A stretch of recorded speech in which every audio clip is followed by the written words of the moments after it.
ಇವತ್ತು ಭಾಳ ದುಃಖಕರ ಸಂಗತಿ ಇದು. ಚಿತ್ರರಂಗಕ್ಕೆ ಒಂದು ದೊಡ್ಡ ನಷ್ಟ.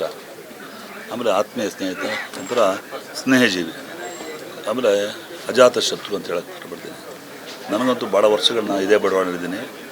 ನನ್ನ ಫ್ಯಾಮಿಲಿಯೂ ಕೂಡ ಆತ್ಮೀಯರು, ಅವ್ರ ಧರ್ಮಪತ್ನಿಯವರು ಕೂಡ ತುಂಬ ಆತ್ಮೀಯರು. ಯಾರೇ ಮನೆಗೆ ಬಂದರೂ ಅತಿ ಸತ್ಕಾರ ಅಂತ ಕೊಡೋದಿದೆಯಲ್ಲ, ಔದಾರ್ಯತೆ, ವಿಶಾಲ ಹೃದಯ ಅಂಥ ಒಂದು ದೊಡ್ಡ ಗುಣ ಒಂದು ವ್ಯಕ್ತಿ ಇವತ್ತು ನಮ್ಮ ಜೊತೆ ಇಲ್ಲ ಅಂದರೆ ಭಾಳ ನೋವಾಗುತ್ತೆ. ಕಳೆದ ನನ್ನ ವಾಣಿಜ್ಯ ಮಂಡಳಿ ಚುನಾವಣೆ ಸಮಯದಲ್ಲಿ ಅದೇ ಅವರು ಕೊನೆಯ ದೊಡ್ಡ ಸಮಾರಂಭ ಅಂತ ಮಕ್ಕಳೆಲ್ಲ ಹೇಳ್ತಾಯಿದ್ರು. ನಮ್ಮ ಜೊತೆ ಭಾಳ ಒಡನಾಟ ಆಯಿತು.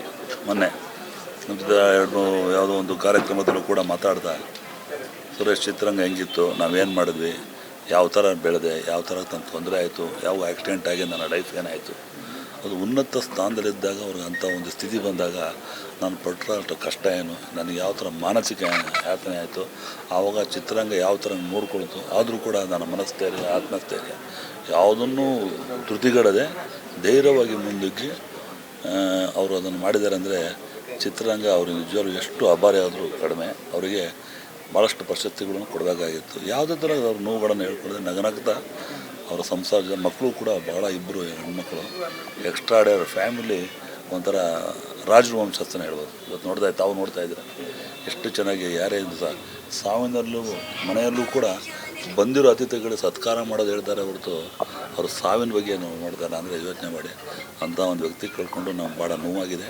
ಅವ್ರ ಆತ್ಮಕ್ಕೆ ಶಾಂತಿ ಕೊಡ್ತಾ ಅವರು ನನ್ನ ಒಂದು ವಿಚಾರ ಹೇಳಬೇಕು.